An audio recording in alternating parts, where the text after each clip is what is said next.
Sweet. So let's get this party started, Eric. What I always like to find out, and especially it's cool because we chatted by phone for a little bit, and most of the time I never really get the chance to do that. Yeah. So I found out some interesting stuff. But so I always love to hear the journey for the first credit. Where did you grow up? I was born in Syracuse, New York. My dad was No way. a scientist, and he was a real smart guy, and he got pulled in a lot of different directions. At 13 months old, we moved to Palo Alto, California. And then from Palo Alto at 3, I lived in Phoenix, Arizona from age like 3 to 9. My dad actually worked for Arnold Spielberg, Steven Spielberg's dad at General Electric. He designed the memory for the first computer ever used in the bank industry. Really? I didn't know that about him. Can you believe that? And then, so from like 9 years on, I've been out here in Los Angeles in the Valley. Basically, I'm a Valley dude. Okay. So when was it? Because we talked on the phone, you joined the military. Right. Out of high school, I went to the Army, and I was in Special Forces, Airborne Ranger qualified, 18th Airborne Corps Sniper Champion. Went on a couple missions in Panama. Was on 2 A-teams. At 20 years old, I was a sergeant in the Green Beret demolition expert. Jesus. Did you always think that was something that running your family, or did you know anybody in the military, or was just like, I want to do this? Fired from every gas station job I had, and I knew I had something more in me, and I had to get shit together, and it worked. I mean, the Army, I owe everything to, really. Wow. So do you have any inclination, while you're there, of anything about working in special effects? Did you ever have any of that thought? I always liked, the concept of, I mean, I remember the seven voyages. Yeah. That was that just got me, all the Harryhausen stuff and King Kong. Yep. I liked that a lot. And when I got out of the Army, I actually got married, and my father-in-law, father-in-law's, I guess, brother-in-law. My father-in-law's brother-in-law. He worked at Universal, and I got to start there as a carpenter. And, okay. But I knew I wanted to get into special effects because I had the demolition background. I figured, they blow things up in the movies. I know how to blow things up, Yeah. And so I kept trying. I was at Universal working as a carpenter, and I worked in the mill. It was great education, some real, they did some really neat mill work, in terms of Victorian interiors with plinth blocks and crown moldings and all kinds of stuff. So, that was pretty good, but I wanted to get in special effects. And basically, I kept trying to get in at Universal. I couldn't get in, and they said in the special effects department, we'd like to hire you, but, they don't want to let you go out of the mill, So my boss, Roger Apperson, ran that part of Universal. I just said, I appreciate, the vote of confidence, but, this is kind of a career I want to do. It just didn't work out. I ended up leaving there. I had gotten in the union, and I took a call. It was the only union call I had ever taken, really, and up until fairly recently. I went to Fox and worked in the prop shop, and on my first break, and to me, prop shop, special effects, all the same. The prop shop's where you make the action props, the robots, the gizmos, So as soon as the first break came, I went down the special effects department. A gentleman named Paul Wurtzel ran it, and I had my resume and some pictures of what I had done, and I, gave him my pitch, and he said, well, we don't have anything right now, but we'll keep our eyes open. I went back to work, and Paul Wurtzel, by the way, when you see the picture of Marilyn Monroe, that it's a famous picture, she's holding her dress down like she walked over the subway vent. Yeah. Oh, yeah. Well, there's a picture in a old Life magazine of Paul Wurtzel with the E-fan, looking up, holding the fan. That was Paul Wurtzel. But he was a great special effects man, practical effects. And a couple weeks later, he called me into his office and said, well, Danny Lee is looking for some people. It's not really special effects. They're just building robots and stuff. And I'm all like, what? Isn't that effects? So I went to work for Danny Lee.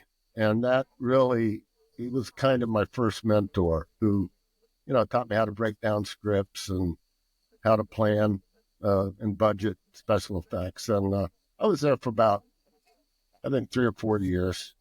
Oh, wow. Was that Tomorrow's Child? Is that looks like your first credit? It was actually at Fox. Tomorrow's Child. Okay. Before I went to special effects, that was at Fox.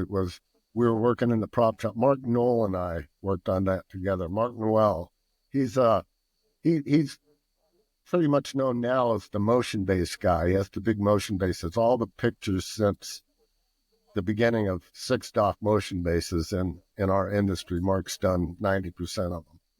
Oh, wow. He was a real talented fabricator. He worked with me on Short Circuit as well, Oh, cool. But yeah, so that's kind of how I got my start. I just, The Black Hole was the first real movie. I worked on special effects, and we were building Vincent and the other robot and Maximilian and, the arms on the big Maximilian robot and all that. So I worked on a Herbie Goes Bananas where we made the car with the eyes and all of that stuff. Devil and Max Devlin. And one movie which was really fun was The Last Flight of Noah's Ark. We actually went out. Okay, I never heard of that one. I see that on here. Yeah, well, it's really cool. It's Elliot Gould, Genevieve Bissett, and Nice. Elliot Gould's trying to get away from a gambling debt out of Vegas, and he gets talked into flying a missionary with some animals to an island or to somewhere in the Central America, and they end up having to make a getaway because the mob's coming to get them, and they take off. And they discover there's a couple of stowaways, one of them being Ricky Schroeder when he was 5 years old. He was my God. I'm sorry, but I forget the actress's name. But so they're going and they're running out of fuel, and all of a sudden she moves her tape recorder off the dash of this B-29, and the compass does a quarter turn. Oh my God, they start losing engine power and they crash land on this island, this tropical island. And it turns out there's a couple of Japanese guys there that don't know the war's over, 50 years later. And really, wow, that's pretty deep. Eventually they make friends, and the Japanese guys talk them into turning the boat up the plane, making a boat out of the plane. So we actually went and got 4 B-29s from China Lake, which is near here. It's Boneyard. And we sent 2 of them to the studio. We made process bodies where you cut them in half so you can shoot, interiors. And we made a square rigged sailboat out of one. We turned it upside down. We filled it half full of foam. We cut the wings off after the first engine nacelle, so it was kind of a catamaran, put a sail on it, tiller and a keel, and it would do 3 to 4 knots under its own power. It was in the ocean for 8 weeks, and then part of the deal was the planes had to be destroyed after the movie was made. So they just brought this big, huge bulldozer with the bottom. Oh man! Thing. But that was pretty cool, and I got my start at Disney, and then I went on to work with Chuck Jasper, who was a sort of number one effects guy at the time on Ghostbusters, Sudden Impact. Yeah, I've interviewed a few people with Ghostbusters, Steve Neal and Tim Lawrence. Yeah. Well, yeah, so, and then it went on from there. I worked on Brainstorm, which was Douglas Trumbull directed Brainstorm with Natalie Wood and Christopher Walken. And Doug liked me as I kind of worked my way up. I ended up becoming his special effects supervisor for this new process he had called Show Scan. It's a 60 frames, 60 frames a second of 65 millimeter pulled 12 perfs sideways. So you can imagine you have a piece of film literally this big going 60 times a second. Yeah. It was huge. But it was, and I did a little movie called Let's Go. I built a little robot named Pal for that. And the people at Short Circuit saw that and saw that I wasn't at the meeting when they went to meet with Doug, and they kind of came in the back door and asked me if I was connected at the hip. I said, no, I wasn't. I ended up getting the move. So it was great. That was my first big, singular start of all effects company at the time. Yeah. Oh, that's when you started the company? Did you already have it going? Or at that time you were like, let me start something? After I finished the movie, I had the shops. When I got Short Circuit, I had like 14 weeks. Once we got approved, I had 14 weeks to build all the robots, and I didn't have any tools. I didn't have a shop. I had nothing. So I found a shop. I borrowed $30,000 from my father-in-law, and I bought a bunch of tools and just equipped it. And then we had 12 weeks left. And in 12 weeks, we built all the props for the Short Circuit. It was kind of cool because when I got the call, they said, well, are you connected to the hip over there? I said, no. And they said, well, we got the script Short Circuit. We'd like to send it to you. This was on a Friday at about noon. I said, yeah, you could drop it off over here. And they said, no, well, where do you live? We'll put it in your mailbox, So I got home that night, and I didn't even know how to use a word processor at that point. But I had my younger brother was with me, and I read the script, and I'm like, oh my God. So I did a breakdown, as I always did, on a big yellow legal pad. And then I figured out all the elements that we would need for the movie. And it came down to 2, what you call superhero remote control robots. They're actually action props that had 45 different axes from, the face all the way down with the hands with fingers. We called those superheroes. Then in addition to that, we had 5 heroes that had everything the superheroes had, but it didn't have articulated hands. It had wrists, but no hand motion.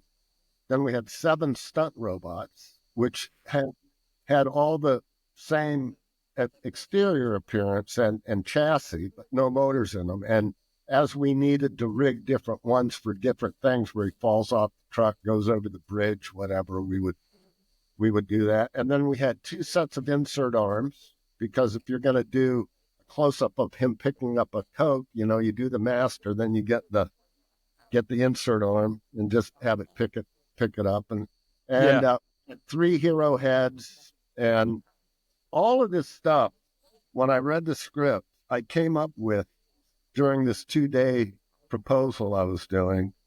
And I went through the script, and, as the script has a beginning, middle, and an end, so does most scenes, And so you'll usually shoot a master, then you'll go in for coverage, and then grab the inserts. And so I went through every scene in the movie, and I did a 2-letter designation for whether it was a superhero, a hero, a stunt bot, insert arms. Oh, we also had 3 puppets, 3 cable controlled puppets. And all of that stuff I put in there, and I did a budget, and I went to the meeting that next Monday. And I passed these things out, and they're sitting there looking at this stuff like, who is this guy? Yeah, right. Yeah. And I had it all there, and that's exactly what we did. What I came up with in those 2 days was exactly what we did. We didn't deviate from it. And John Badham I didn't know, but when I left the room, he said, "That's the guy that's going to build my robots." I didn't know. But it was great. John totally, he was just a great director. He understood the concept. He wanted to do as much live action as possible. We ended up doing it all live action. Really no visual effects to speak of. There might have been some matte paintings or a couple of things, I don't know. Yeah. But basically it was all, mechanical effects, and it was successful. Then we went on to do the second one. And so did you have a lot of creative freedom when it came to making Johnny Five? Did they give you a storyboard of, hey, this is what we want him to look like, and then you were able to add any of your own flavor to it? Yeah, it was more like I got together with Sid Mead, Philip Harrison, who's the production designer. John Badham and I met for the first time. Like I had that first meeting on a Monday. By Friday, the four of us were meeting in John Badham's office to decide what the robot would look like. And I'm sitting there, Sid Mead and Philip Harrison and I were talking a bit before John got there. And we heard John walking in the room, and he was talking to somebody. And just as he's walking in, he goes, okay, well, I got to get into this meeting. And I look, it was actually Doug Trumbull, the guy that I used to work for. And then John kind of closed the door. And it was like Doug looked at me and went, it was perfect. We remained friends, after that. But that was kind of a cool Hollywood moment for me. Yeah. So we're at this table, and Philip Harrison sketching away, and Sid Mead, he's just epic, legendary futurist was. And John says, Eric, you're not doing anything. I said, well, John, you got Philip Harrison, Sid Mead, and he, no, don't be silly. He picks up a pen, he goes, here, and he starts drawing these stick figures, like, And so, okay, well, I can do better than that. So I, kind of got my juices flowing, and I came up with these anthropomorphic, upright, characters that were as anthropomorphic as possible. And I believed that they really had to be able to emote. The whole idea of the puppetry was a modified Bunraku puppetry that we saw at the L.A.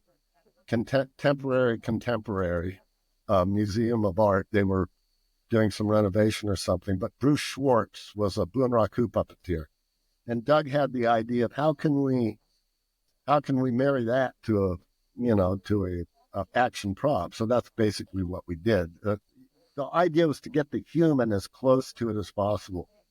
And in the meantime, it turns out that there were a couple things going on during that time, like the uncanny valley, for instance, which is a theory that humans like anthropomorphicity in robots. And the more anthropomorphic they are, the more they like them, up to a point. And then it becomes weird and creepy. Yeah.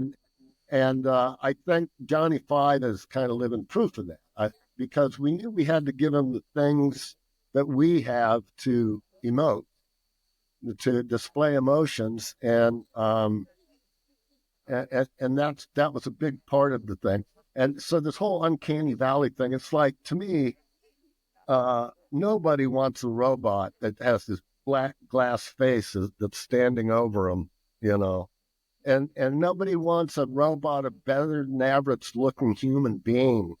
It's just not going to end up that way. Yeah. And just like in the early automobile industry, when Henry Ford started mass producing cars, and all of a sudden everybody started mass producing cars, the Dodge brothers next year just started taking off. They realized that they had to do more than just make a reliable vehicle. They had to make something that appealed emotionally to people. And then the art departments came into the auto industry, and, cut to Harley Earl making all these fantastic designs.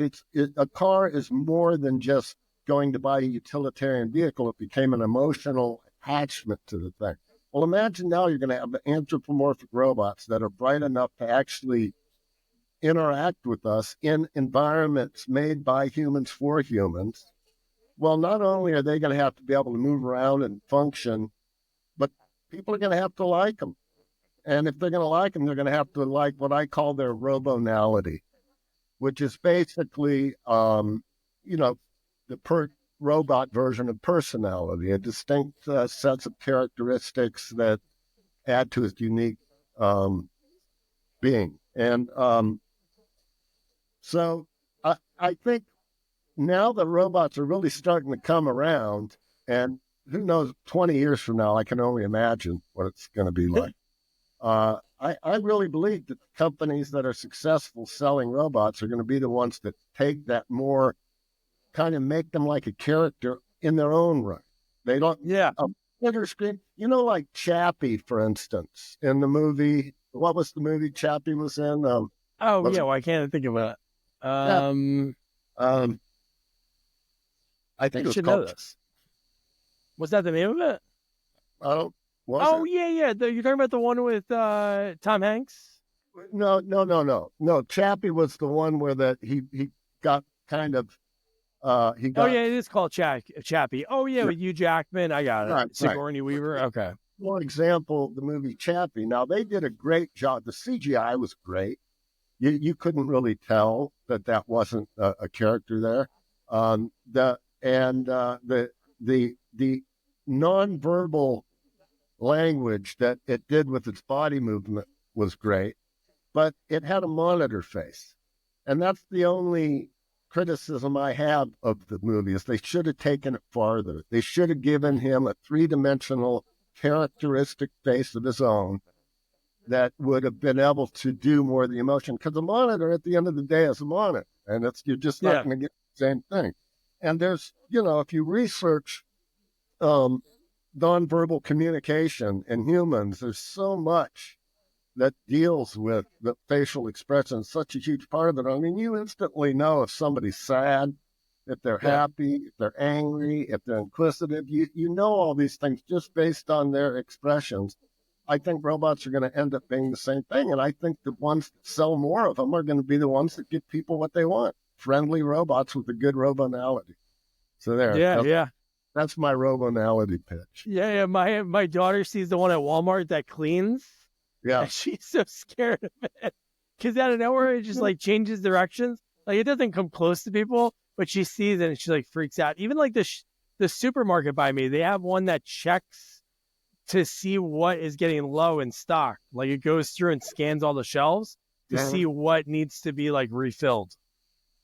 Well, an example of what I'm talking about with Dr. Apostolos was that she had a grant for a paraplegic research project where maybe robots could be implemented. And this was way early. This was when, the first industrial robot, the Puma, And so she got a robot arm, and she programmed it to empty a refrigerator. And she put lights on its 3 different axes of its body, and left in a dark room, relatively dark room, left the shutter open, got one of those lights on the freeway pictures of this thing unloading the refrigerator. And it was all this, random movement. She then got a paraplegic guy and did the same thing, and had him, and the lines were more flowing and less rigid and smooth decel, and it's, and it just was a more pleasant looking thing. And her PhD dissertation was on user acceptance of a robotic arm through friendly human non-threatening movement. Basically, I forget the exact title, but the point is that enable them to like the machines, they're going to have to not move like a robot. They're human. And one of my, there's a lot of Johnny Five fans out there building full-size Johnny Fives, and that's very, cool. And that is really cool. The thing is, they're still using the old technology, and they're just not. They're frankly the exact opposite of the way they should be moving. And there's a couple guys out there doing some really good stuff, really nice movements with the smaller ones, but the full size ones are just kind of all herky jerky, and that to me just ruins the whole character of the robot, And so I'm hoping that I can kind of maybe coach them how to make it. Isn't that crazy? All these years later, like something, because I don't know if you thought this way in the 80s, because there was really like VHS tapes were getting made, but they were super expensive in like that part of the 80s. Did you ever think, like, because a lot of people would be like, oh, I saw a movie or I made a movie, and I talked to this guy, Sam Furstenberg. He did a lot of the Cannon films. I know you worked on a few Cannon, but he worked on Revenge of the Ninja, and he told me, like, after he was done making that movie, he goes, I never thought any of these movies, because he did Breakin' 2, all those. He's like, I had no idea. 35, 40 years later, like, we'd be having like anniversaries and people would be getting together and celebrate. Because when I was younger, I'd see a movie and then I'd be like, oh, maybe it'll be movie of the week. But that was really it. Yeah, no, I get it. I think as films became more epic, Gladiator, the original, and the earlier films, the big widescreen formats, and all of the Star Wars, of course, that it just movies became so much more than just storytelling about everything's about people, but I don't know. I know what you mean. There was definitely a transition to where now 50-year anniversary of 2001. Yeah. But it's because they've been around long. On the other hand, every Christmas there was Miracle on 42nd Street, and The Wizard of Oz every spring. You could count on it being there, So oh yeah, I know. Still to this day. They still play March of the Wooden Soldiers with Laurel and Hardy. They play that it's channel 11 out here, but no matter what, it's always on. I think it's on Black Friday, the morning of Black Friday, I guess. But wow, so doing Johnny 5, it did that kind of, because I know you're already working on commercials at this point, but did that help because you worked on one of a very quotable commercial, and a commercial everybody knows is like the Energizer Bunny commercials. That's right. There he is, right there. Isn't that insane? Yeah. So that was something that was before you were involved? It was not a thing, or was it already made? Whoa, that's the innards of the bunny. That's him. That's cool. Yeah. Well, that's kind of a similar thing, Yeah.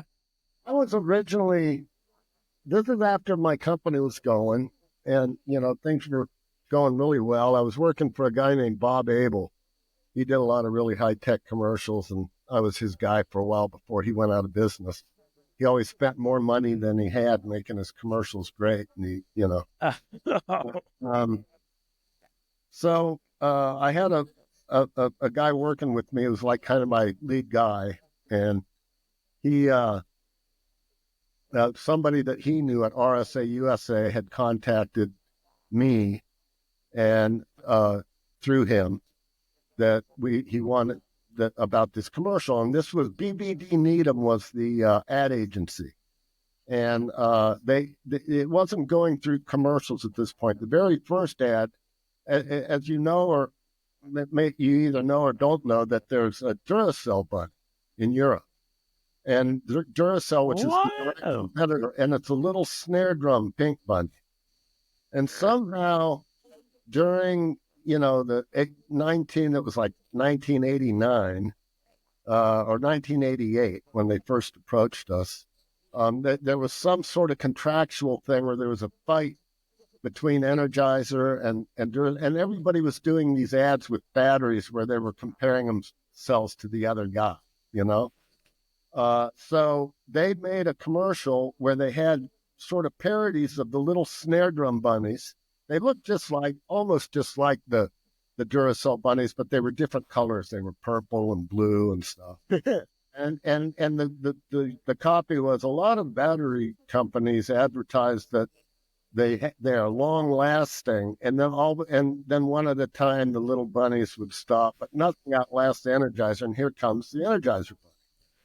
So we had started the project, and I hired a gentleman named Chris Ross. He's an illustrator. He's done a lot of things you've seen. And and he was very, very talented model maker, and really wanted to be an illustrator, but was, coming up through the model shop. So every time he worked for me, he ended up being my art department head guy, and he would design a lot of stuff. And him and another gentleman who since we're recording this, I'll get this other guy's name. Anyway, Stuart was swapping. So Christopher Ross was swapping drawings with an agency art director who was taking the bunny in this direction of Chris's first ones were kind of dopey looking, and then this guy's had a big grin, but it was, looked a little more aggressive. Well, Chris ended up putting everything together and came up with the final rendering of what the bunny would look. Just as he did that, we were starting to sculpt the bunny, because, we only had like 8 weeks to build the thing. And, well, I had a dispute with Bob, with this gentleman. I had a dispute with my lead man, and I was doing some profit sharing. He thought he was getting undercut, and I tried to explain, no, it's based on profit, and anyway, he ended up leaving, and he knew the producer, and he took the thing out of my shop. Now, at that point, it was totally, I could have I already had a deal memo. I could have gotten a lawyer, but I just, I'm not a litigious guy. And my crew said, what are we going to do? Do you have anything else for us? I said, no, just don't worry about it. Just go. So then we did that first commercial where you see the bunny, the little bunny's running out and the first guy comes through. After that, the Chiat Day was, every couple of years, major campaigns like that go through a review where the product will send to like 2 or 3 of the top agencies they'll solicit ideas. Well, Chiat Day came up with the idea, let's have him walk off the stage. We'll pick up that commercial where he ends and all the bunnies, and he'll walk off the stage, and that's the commercial. Then we'll get into, he starts coming across the wine, the different things, the products. And so I get a call from RSA USA, was the company that did the first one. They were the production company that did the first one. And the guy said, hey, Eric, it's so-and-so, we know we screwed you, but you're really the guy that should have built the thing. It wasn't what you said it was going to be. It wasn't self-contained. We if you will, we'd really like you to build the bunny. I said, sure, I'll do it, but I own it. I own hardware. And then you have the rights to it, of course. So that's what we did. And so we built the first 2, the A and the B bunny. We always had 2. And we always had the second one ready right there. I mean, it's a mechanical bunny with 13 servos in it, and something will go wrong. And when it does, we didn't say, the bunny's broken, the bunny. We just quietly exchange it. Move it over. 2 guys would go out to the truck and fix it. They never knew. We didn't advertise when it broke. They never knew. The thing really kept going and going. And about 4 years into it, this gal at the agency said, you got to lose a couple of your crew. And I said, what are you talking about? I've never charged you more money. We've been doing it 4 years. It's like becoming iconic. You want me to cut down my crew? Well, you got 2 guys that half the time they're just sitting around not doing anything. I said, well, then we're having a really good day, because those are the 2 repair guys, Yeah. So anyway, they said, okay, well, we're going to get another guy. And they went looking, and they tried to replace me. And listen, I know I'm not the only guy who can do freaking, animatronic bunnies. If they would have gone to the right people, Rick Baker, ADI, any number of, good, Stan Winston at that time, any number of A guys, and several more would have, Rick Lazzarini, they would have pulled it off. But they went to the wrong people, apparently, because, because who did they go to? They went back to the first guy. No. Honest to God. The left hand over there didn't know what the right hand was doing. And so then I got it and did it for 6 more years until Now during this 10-year, really 12-year period, during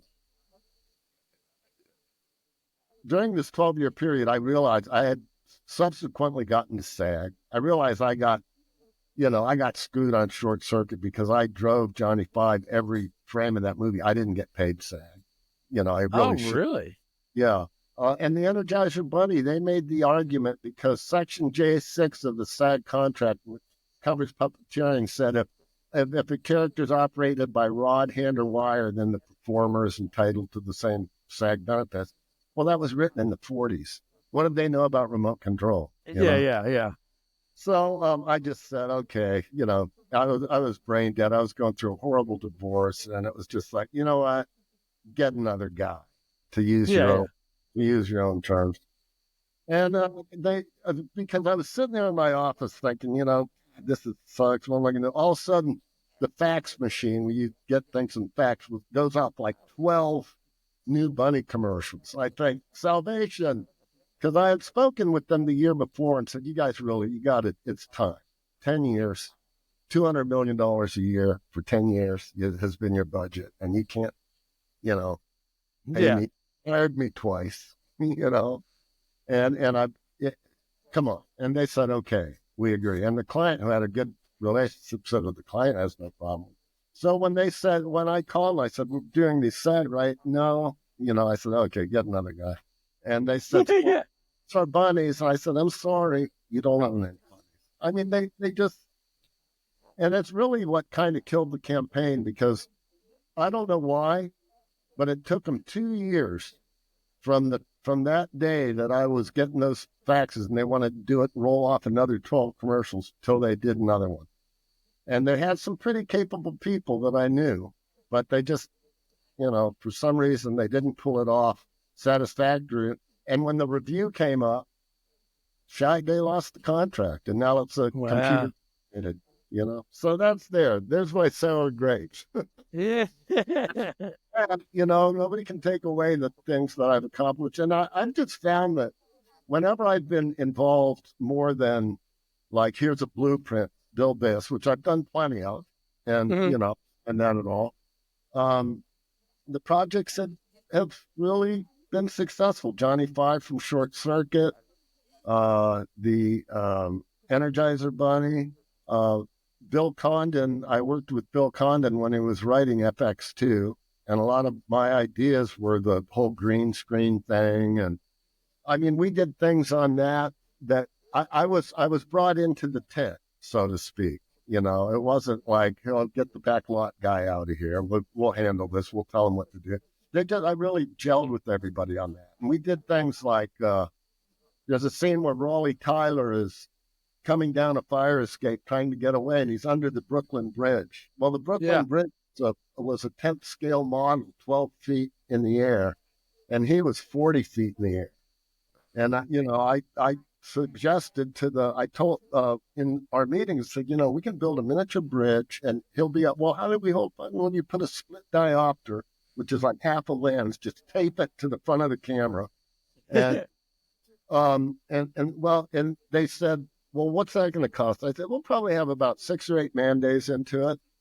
And then just the setup. And they said, well, look, for that, let's just try it. If it doesn't work, we can always go. We'll have the miniature at that point. We can always do something, So we did it. We shot it. And I even put a little belt on there with little grain of wheat bulbs that were red and white. So it looked like there was traffic. And by the time you see it in the movie and you see him coming, there's 2 shots of one, the ladder's coming down. You see him coming down the ladder. The second shot, you see the little lights up there in the bottom of the Brooklyn Bridge, and you hear the horns honking and the motor sounds. It was there. And that's awesome. One was we had this helicopter, this fancy French helicopter that was at the mob boss, mansion. And the end of the movie, it was great. So we couldn't have the real helicopter there. And I just said, well, just get a large format camera, like 8x10 camera. Put it where you're going to have your camera. Let's land the helicopter out there at the angle that you want it, and we'll get a picture of it. We'll blow it up full size.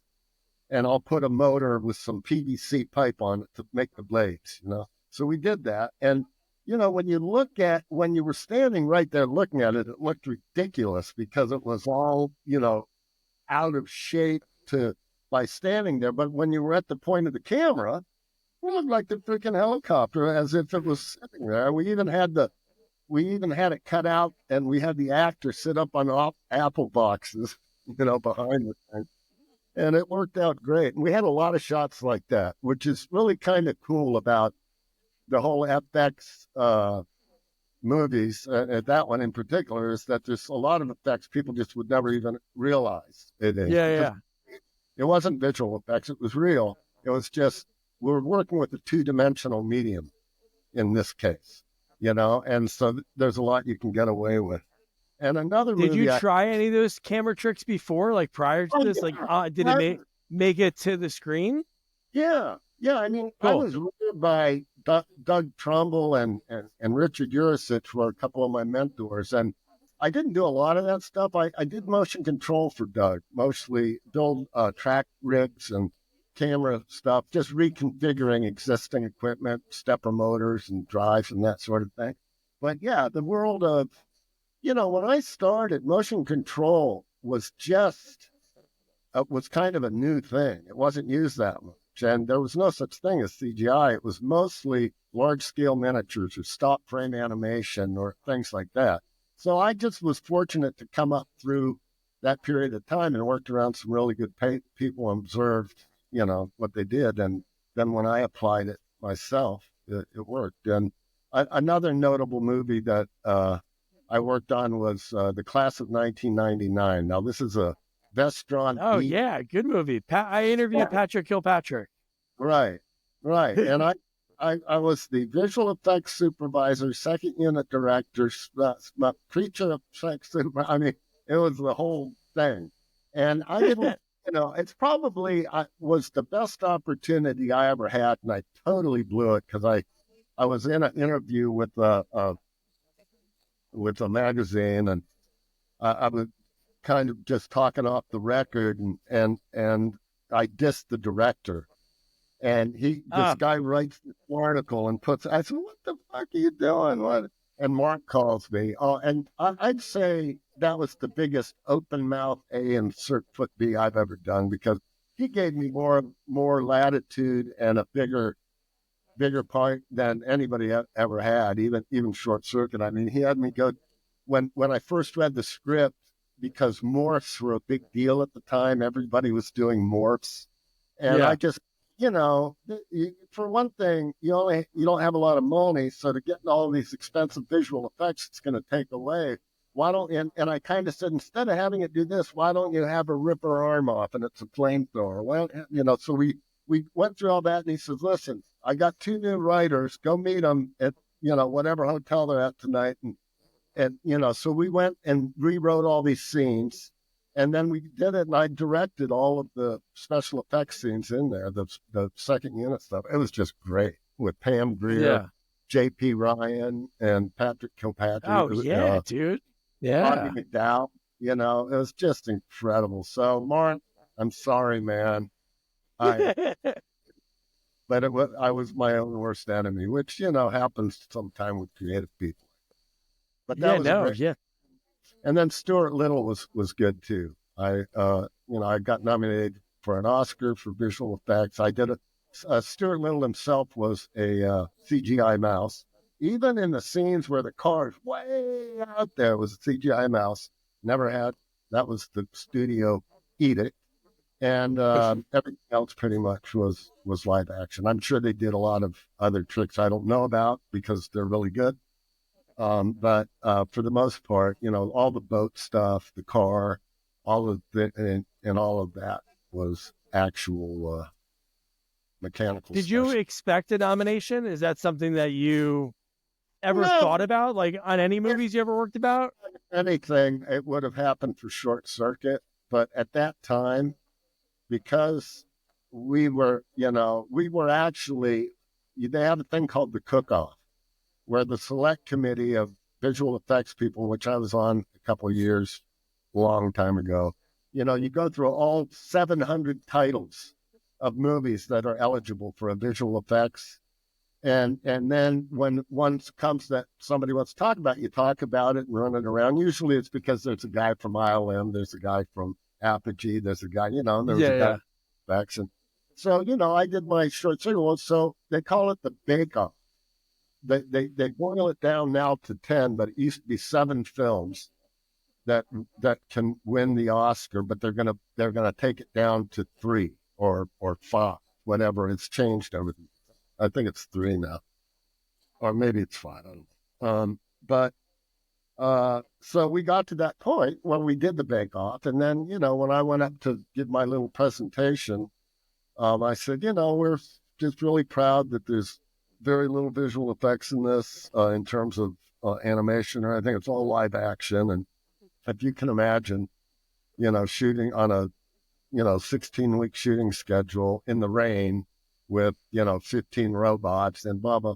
But we didn't even get nominated because I think people pretty much figured once the branch nominates, then it goes to the general membership. And I think people would have been really responded well to Johnny Five if we had got nominated. Yeah. And then we got in the cook-off for Short Circuit 2 as well. But okay. But yeah, so you think about it. People say, and then of course I got nominated with John Dykstra, and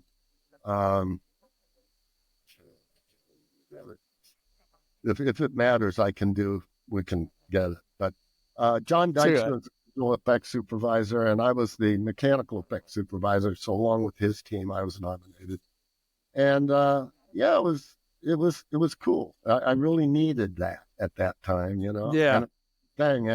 But of course, we were up against the Matrix, so good luck. And they got it, of course. But it was great experience. The whole thing. That's cool. Another one you mentioned when we were chatting on the phone a little bit was Teenage Mutant Ninja Turtles 3, hanging out in Astoria for a while. Yeah, that was great.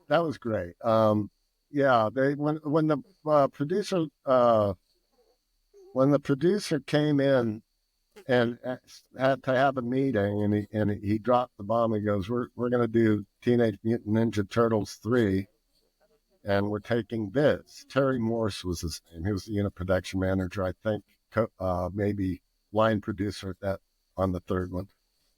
And I said, "Terry," come on, man, you've made 2 movies, you've spent like $30 million, and you've made $200 million, and you're gonna replace the stars of the show. I'm just not, to do a bid on something like this is really involved, and I'm just not interested. For one thing, I'm a fan of the work, and I'm not going to be the guy to just beat somebody down on their bid. And he goes, "No," he goes, "we're going to hire somebody else." He goes, he had something on for, I don't know what. But he said, "We're going to hire some. I know we don't have to go to England to make this stuff. We can do it here. We're going to shoot it here. If you want a chance at it, you'll give a proposal." So I did. Now, I knew that the Henson Group, who I have untold respect for, was going to have right of first refusal. They were going to get a look at my bid and my technical writing and decide if they wanted to match my number, because they were going to be higher than me automatically, right? So I did a good bid. It was like $3.7 million. And, to build something like that is a lot more involved than people think. We had to make 8 suits for each performer. Oh, yeah. And there's 8 performers. There's 4 stunt guys. So we had to make 72 suits, 10 hero heads, Splinter, Splinter and his hero head, all of this stuff. But I knew that they were having problems. They have this thing, it was the performance capture system. And it was just a conceptually brilliant system that could blend expressions. So you could get a smile, if you did a smile on one control and evil on the other, and you did them at the same time, it became an evil smile. I have a YouTube video you can see on my. Oh, cool! I gotta check it out. Thing of that system. Well, that was a material part of the deal. They said you have to be able to build a performance system like this. And I knew we could. I knew the people, Bob Wilcox, Ted Tranowski, Young Kwan, these guys I knew could build, and it was really the software was going to be the thing. But Bob Wilcox is a brilliant guy. And so we got together and I challenged him and came up with the form function based on a magazine article I saw of the Henson Group's thing. And that's all we've ever saw, But so we kind of said, okay, let's why mess with perfection? Because it was brilliant. It's just they had a lot of chatter. They had a lot of interference, for whatever reason. And but when I wrote that part of the proposal, I wrote it like a complete Rube Goldberg. We're going to take Futaba radios apart, and I just made it so that any serious person building a performance capture system would say, oh man, these guys are going to fail. They'll come running to us a month before production. Well, and honestly, they read that thing. I got the job. And when they saw what we had done, they were convinced that I had infiltrated the Henson Group and stolen their honest to God. Oh my God. Now, I think it's a shame because I have tremendous respect. In fact, Jim Henson, we consulted with when we did the second movie. We were in Toronto, and he had worked with a lot of Toronto people, and it was Jim Henson. He actually came out and visited on the set later, but in pre-production, it was him who put us in touch with Gord Robertson, Church Leeper, Rob Mills. They were the three main puppeteers that we worked with on that. And I don't know. I always just think because it was conceived that I infiltrated. I haven't really worked with those guys that much, but I'd love to if you're out there. Yeah. We're kindred spirits, okay? That's it was just business, but I by no means did I ever steal anything.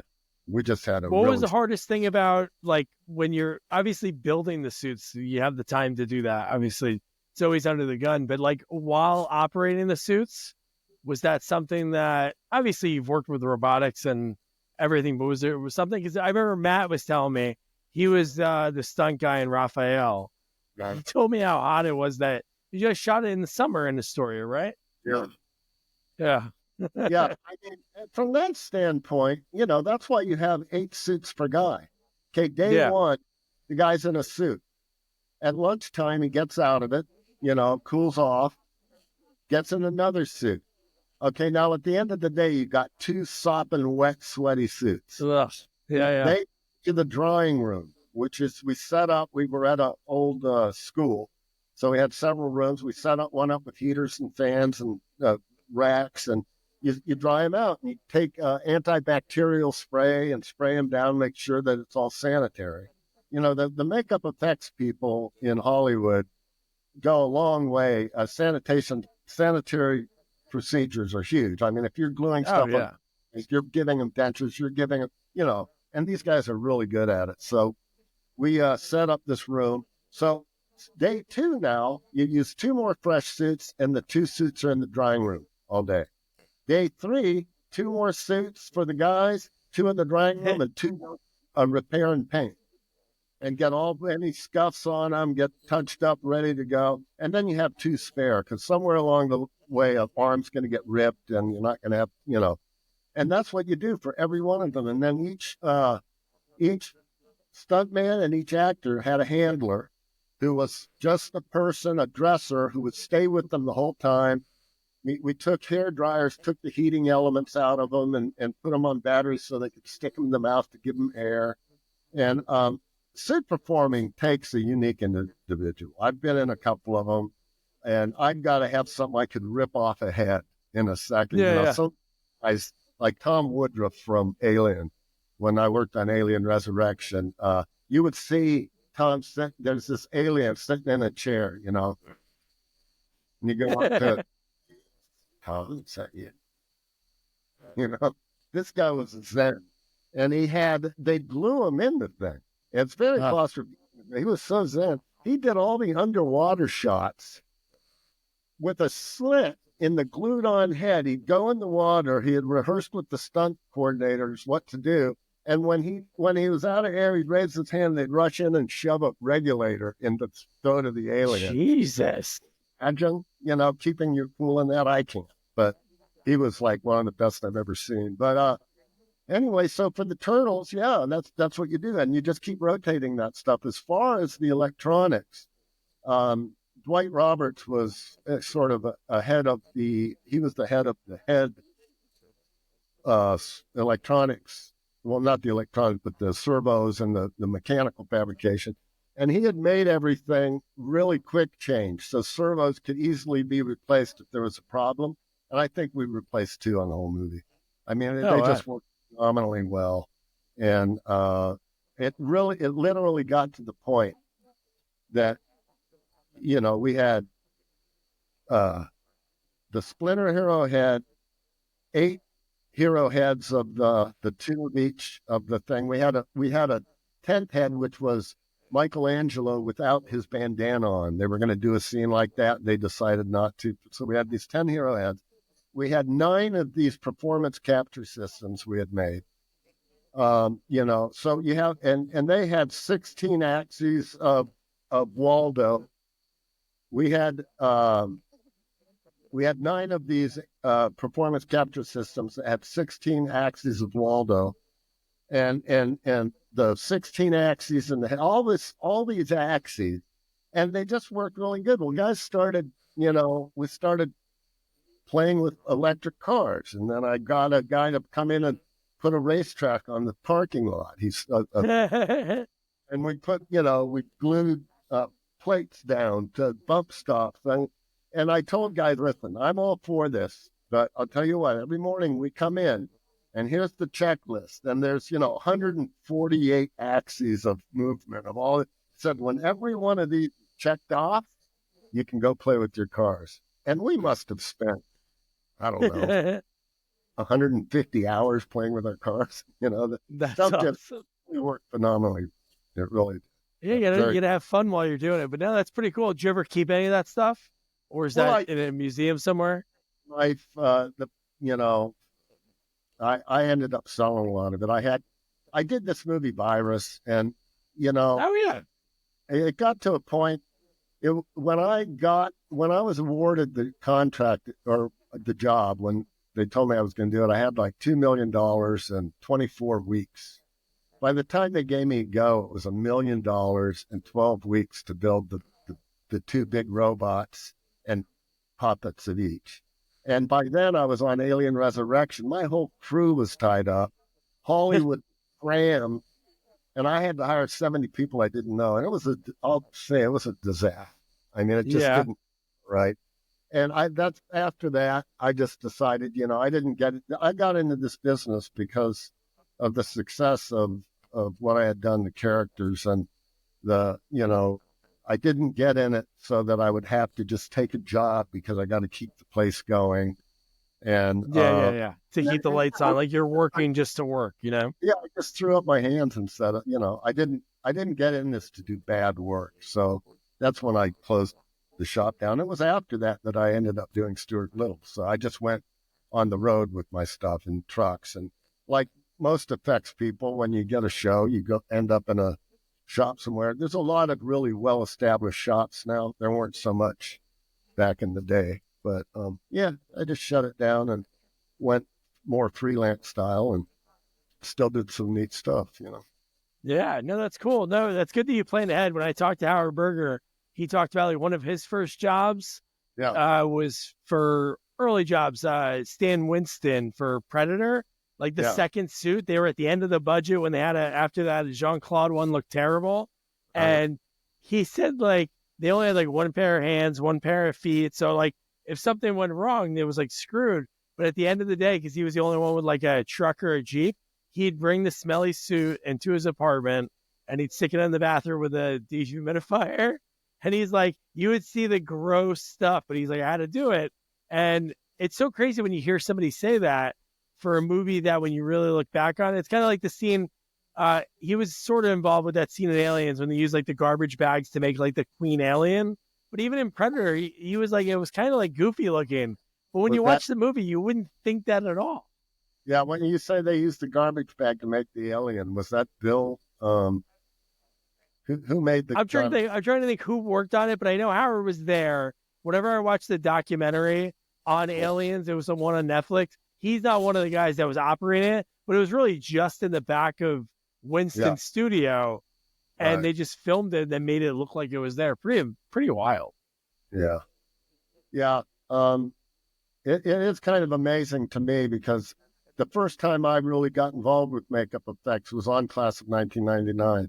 And I was looking for somebody to head up that part of it in my shop. And I ended up gelling with Rick Stratton. And Rick Stratton went on.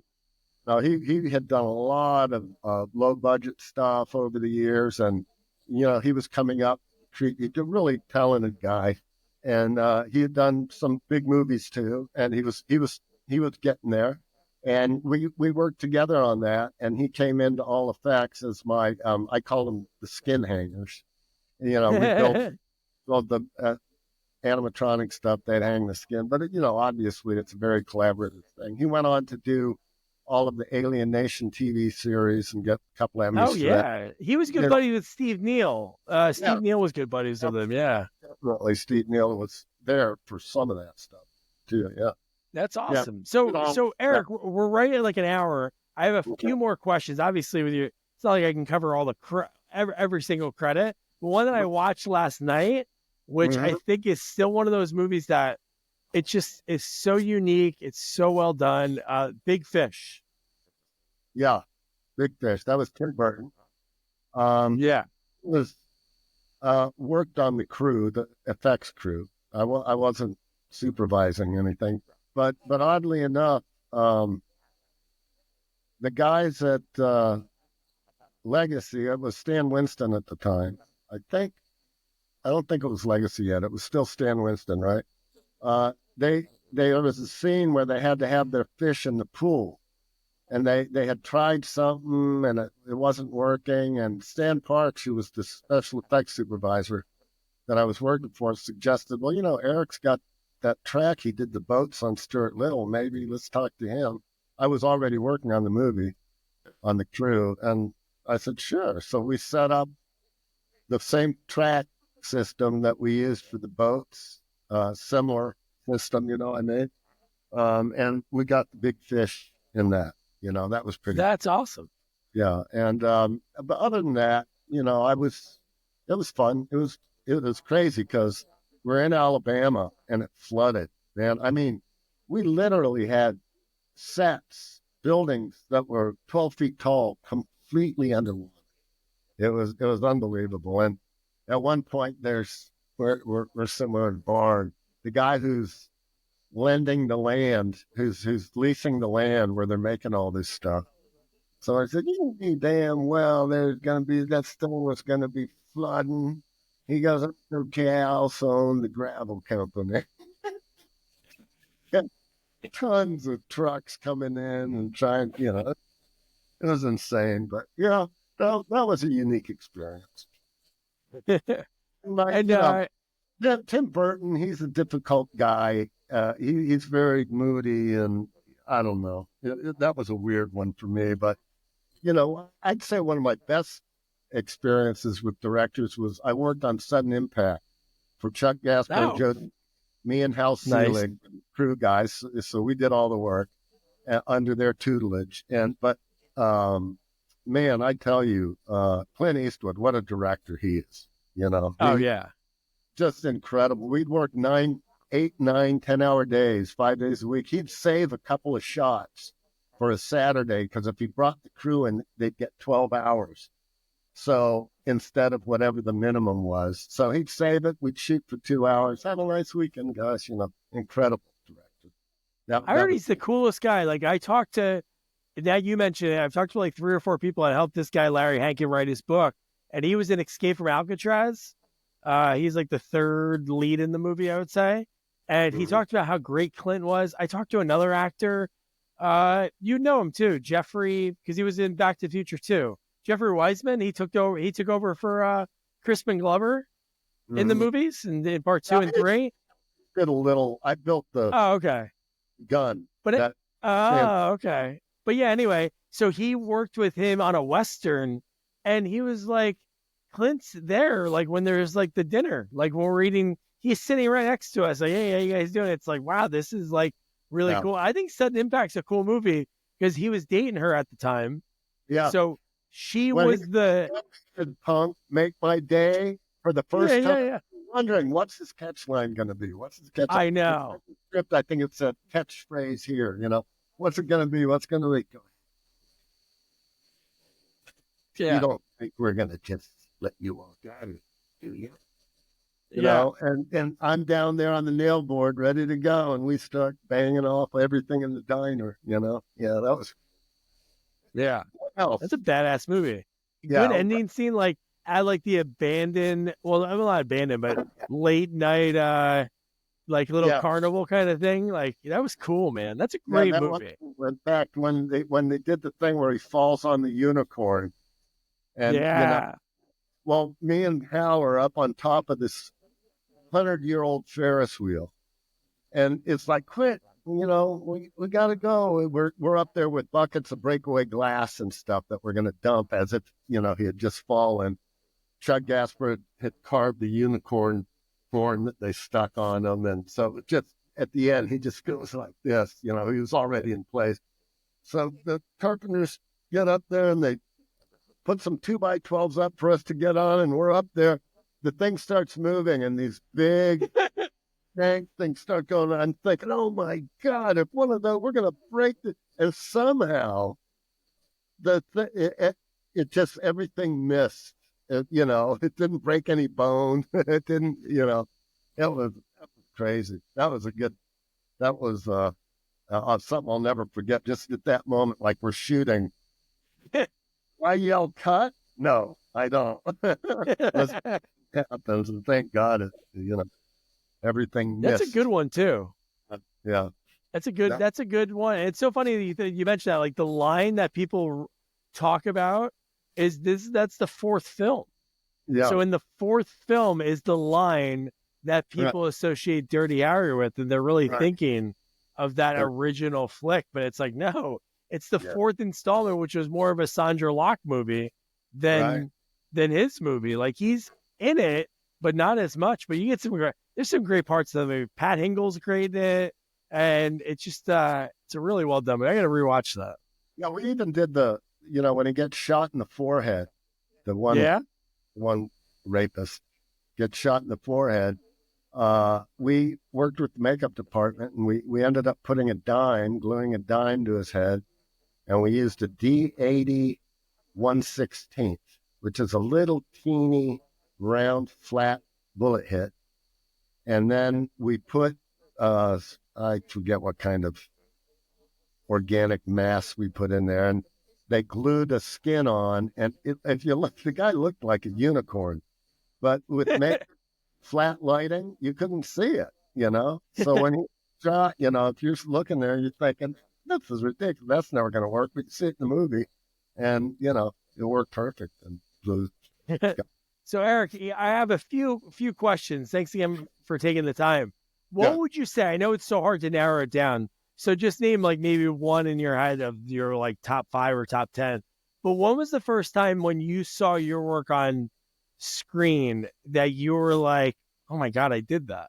Like that you were almost amazed on the way something came out that you created with your own hands? Mm-hmm. Well, Short Circuit, certainly, because, as it turns out, the drawings I did, John really liked. I was pushing him toward this anthropomorphic thing. And it became between Sid and me. And Sid who's, infinitely better artist than I am. But he was drawing this round robot that had wheels and it had a head sticking up. And my whole rap was, you got to make it as human as you can to get the emotion. And John liked what I was doing. And we were the day before we were going to go to the meeting to get it approved. Sid had his final thing. And John said, no, Sid, look, Eric's been showing us these little drawings. This is what I want. We have this meeting tomorrow. You got to come up with something other than that. You know, we're talking about their expression, their arms. I'll take this in if I have to. You know, it was that kind of thing. So next day at the meeting, Sid shows up with this drawing of Johnny Five, which is a lot different. His rendering of it, if you look in any of the fan magazine or anything, it was kind of for the, 12 weeks I was going to have it was undoable for me. And I just asked the face was pretty undefined. And I asked for that. I said, listen, I'm going to have to take certain license. The way he has the arms on there, you don't see any way. Maybe 50 years from now, you can build something like that. But right now, and they said, you just do whatever you have to do to make it, So I had a lot of license that way. And there again, I worked with Christopher Ross. He developed the head. He made foam core models. And Tom Pock, who was another great model maker. These guys were all out of Entertainment Effects Group, Doug Trumbull's company, and Mark Stetson, proteges. He developed the head, and we worked together. So that was great, just because I did have so much input on the character, and subsequently, it's still loved today. They even mention it in the Mars rover documentary movie that they made. Really? Yeah, that's cool. Say, when he wakes up with this little Johnny Five face, I mean, it is. If you're going to have an anthropomorphic robot, it's got to have the same things. And the best example of that, I did a commercial with Legacy. They needed a robot. They didn't have any time, so we used my PAL robot. Okay. Oh, okay. My PAL robot is the robot that I did that they saw that got me the opportunity to do Short Circuit, right? So we do this commercial, and we're getting B-roll down on Fisherman Wharf in San Francisco for some internet stuff, and kids are running up to the robot and saying, look, it's Wall-E, So, and I know our producers on Short Circuit were all mad. They thought Wall-E ripped us off. Well, look, if you're going to have an anthropomorphic robot that is as human-like as you can be, but it's still intentionally mechanical and not a fleshy, replicant, they're all going to look the same, Yeah. And that's why I think it's going. It's just different versions of Johnny Five or Pal or Miles, the one I made after them, Yeah. So that was by far the best, but also Class of 1989 was great too, to see, just because we did so much on that movie. I mean, we had 780 effect shots, all mechanical creature stuff, rigs, and that was a lot of fun. Stuart Little, that was good. Stuart Little. Oh yeah. What else? I'm sure there's a ton. I just always think it's so amazing when you're doing this kind of work that when you see it on screen, like an actor, I'm not saying they can't have that moment. They're like, wow, that was me. But it isn't like you're you. It's something that you're creating and that's moving on screen, To be fair, me and 50 other people, I know. It takes a lot of, just to give everybody their kudos. I have, ruled with an iron fist, when I'd come up with some approaches, and people would, at All Effects, people would say, well, I think I'm going to do it this way and that way. And I'd say, well, no, this is what I sold them. I've already kind of figured it out. I've already bought the materials. I can't start over. We've come, this far. And my younger brother would say, we have a saying around here. And they'd say, what's that? They'd say, in Eric, we trust, Oh, instantly, But Stuart Little was good too, because, I wanted to do the boats live action. And the visual effects people, of course, wanted to do visual effects. And my argument was that, we're not trying to recreate big ships at sea. It's actually toy boats. So if we just make them a little larger, it'll still have the effect of their dueling on the open sea when they get into the final battle. But and so I did a presentation. Brent Bell was working with me as a mechanical designer at the time, and he organized the thing. We went through every storyboard and all the track we would need and all the rigs we would need. And it was pretty complicated, but it never failed. It never worked. As we were getting into it, some other people came along that had done a lot of really great effects with boats, and they were getting their opinion and said, well, it looks kind of complicated. And Brian Frankish, who's the pianist, said, yeah, man, but it works flawlessly, you know. And I think that's just the thing. That's one of the things I've always been good at. And it's not tooting my own horn in terms of being a great fabricator or designer. It's more of just a good manager, you know. With Johnny Five, I had a lot of really talented people. With Short Circuit, a lot of really, you know, talented people in the control systems for Ninja Turtles and the makeup effects for Classical. It was always really good people based on the principle that you plan your shoot and shoot your plan. I always listed on storyboards, and the production would, when I did the class of 1999, like I said, we had over 800 separate storyboard shots that we were building to. And, you know, that way you build what you need. If you look back here, it's going to be a hollow piece of fiberglass with a bunch of wires coming out of it. But if the shot here, this is what you're going to see, you know? And that's what gives me the thrill when I've seen things that I know have been successful, that we worked as a group so hard to achieve, to do it like this. You know, I'm a big fan of CGI where it's used. I'm kind of over all the superhero movies. I mean, how many times somebody beats somebody up, you know, and move unrealistically and stuff. But I just think the live action stuff, when it's as good as Chappie, that CGI of that Chappie robot, you know, you get lost in it. I mean, okay, that robot's for real. I didn't like it had a monitor face, but that's just a personal aesthetic thing. You would never know that wasn't a real robot. So yeah, it has its place and it works really good for things. But a lot of time, but then you look at the credits list and there's 500 people, you know. So if you can do things live action, and nowadays companies like Legacy are just proving that we've caught up in a lot of ways. The newer servo technology, the control systems, the skills, the CAD CAM, you know, computer-aided design, and then additive manufacturing, printing, CNC, all this. You can design these amazing things with amazing people and put them together in really quick time. I did a few projects over at Legacy toward the end of my career, and it was just amazing. It was like getting a PhD, you know, to how they do this stuff. Everything's done with digital models from the art department that are refined. And, you know, we built this robot for Space Girl, Star Girl. We built the Star Girl robot, which is a big 15-foot tall, basically Iron Man suit that the actor crawls up and gets into and the doors close. We did that in 8 weeks.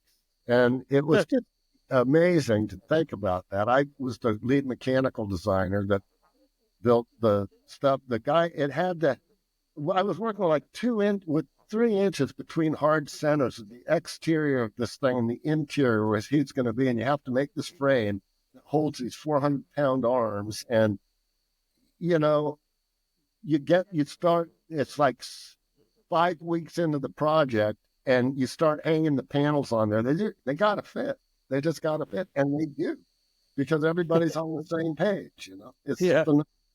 So that, I think, and nowadays with all the Star Wars stuff, Legacy does a lion's share of that, you know. And they just recently did well, I don't think I can say.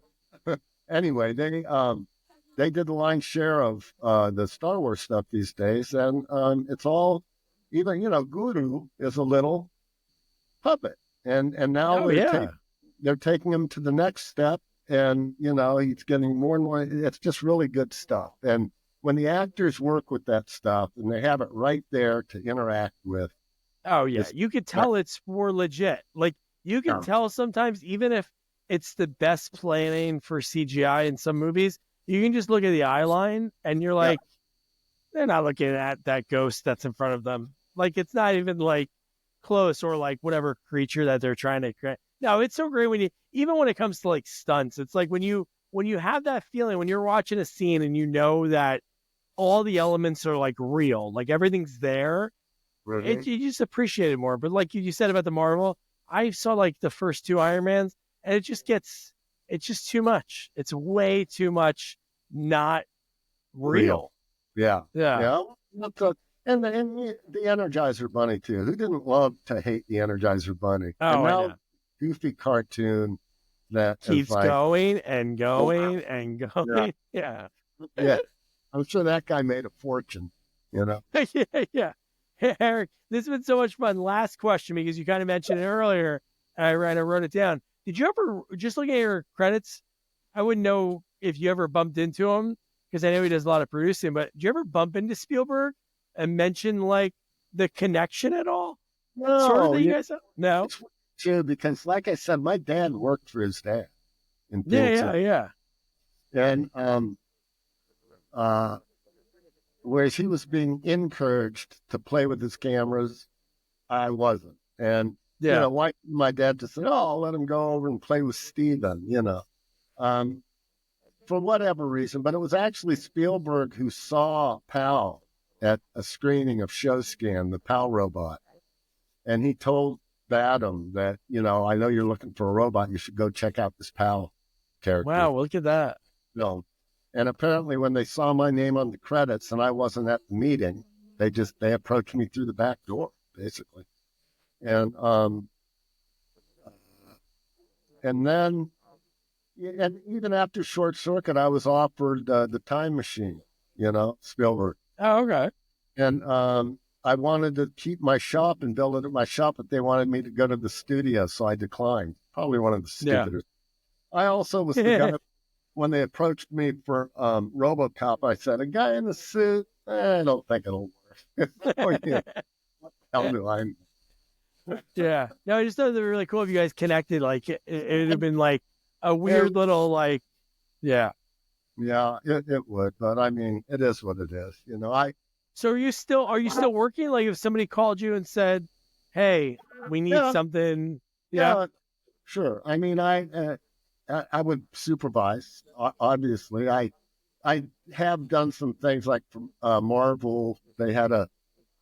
They needed a couple of robots for one of their Agents of S.H.I.E.L.D. episodes. So I used to that. I have, but I'm doing things like, this is one thing here. This, you know, is a little thing I designed. And basically what it is, I've actually applied for a patent on it. You just make a little, 3-axis gimbal for a head out of servos. And you control a GoPro camera. Oh, cool. And then right where the lens is, that's his nose. So now I can put this on a robot and I'm looking at a monitor and I can see, you know, what I'm looking at is, you know, he's got little eyelids and stuff. So, that's this cool. is how I'm spending my time now. I'm going to start selling these things eventually, I guess. But, I do sometimes. I'm still what they call active retired in the union. So I can work, 49 and a half hours a week, although I haven't worked for a good year. And, but in terms of things, I get some requests from student films. I try to help them out if they can't afford to do it. At least I can send them in the right direction. You know. Oh, that's cool. But I'd love to do another big project or of something. We'll see. Yeah. I've got one. What do you think you'd be doing if you never got like even the mill job? I know you thought about this sort of before all that occurred, but what do you think you would be doing? You mean if after I got out of the Army? Yeah, I'm saying if you never got the mill job, never got the foot in the door, and never got able to walk over to hand your resume to the special effects guy, was there another career? I don't know. I've never been one to not get what I wanted in terms I mean, special is, we started pre-phase with 360 guys, and 10 months later, 29 of us graduated, I was even offered West Point, full boat to West Point in basic training. They picked the two guys out of the company with the highest test scores. And I turned that down. I knew my path was not through college. I just wasn't, I was learning disabled. It's like I always say, special effects, special forces, special ed. I'm special. And it's the truth. I don't know what else I could have done. The great thing about this career, I really hit it at the right time because, we were kind of making it up as we go along. There's a long history of mechanical special effects when I got in the industry, but it continued to just evolve. And especially when computers started getting involved with the manufacturing side, not necessarily CGI. I don't know. I really can't say what I would have done. I kind of regret not staying in the military as a reservist to just keep those chops up. But regret's the wrong word. That I might have gone back to that had I not, found a successful career. But it worked out. You were meant to do it, like you said, like your little brother said, right? Yeah. Eric Sway is the right way. Was that what it was? It's that in Eric we trust. In Eric we trust. Those who have, and listen, I had a reputation at times of being difficult. It's just went with the territory at some point. I definitely not narcissistic, but arrogant. I had been arrogant. I'm not. I'm a flawed human being like everybody else. But when I've gotten, for whatever reason, involved with people that have embraced my creative side, it's always turned out good for all of us.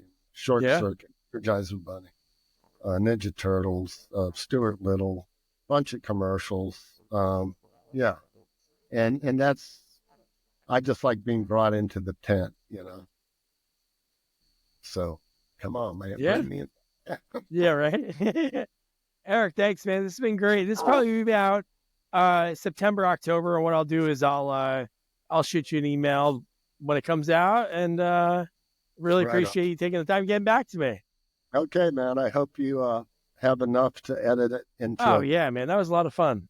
Yeah. Okay. Great. I love when people take that trip down memory lane because I talked to can't think of his name off the top of my head, but he plays Tubi on Star Trek Voyager. Yeah.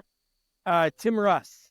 And when I interviewed him, I was like, you know what? He probably gets asked about that one thing. I'm sure he gets a lot of interviews and people are like talking about Star Trek and all that's all.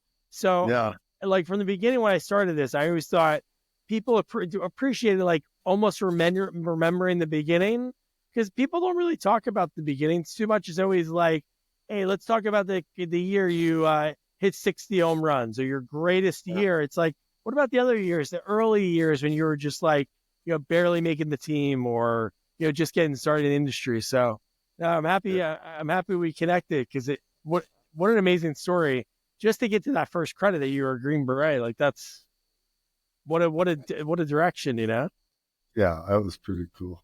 Yeah, I'll be 70 in May and I'm in my 4th week of P90X right now. So you kicked my ass, Eric. I know you would. Yeah, awesome, man. Thank you so much. Enjoy the rest of your day. And I really appreciate it. No problem, man. All right, have a good rest of your day. Okay, I look forward to seeing it.